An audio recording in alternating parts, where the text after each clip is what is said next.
চমৎকারভাবে নেচেছে।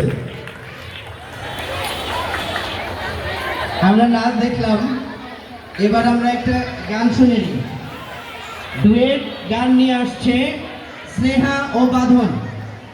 স্নেহা ও বাঁধন, ফুল চাইলে ফুল দিব। স্নেহা ও বাঁধন ডুয়েট গান নিয়ে আসছে। ওরা দুজনই নবম শ্রেণীর বিজ্ঞান বিভাগের শিক্ষার্থী।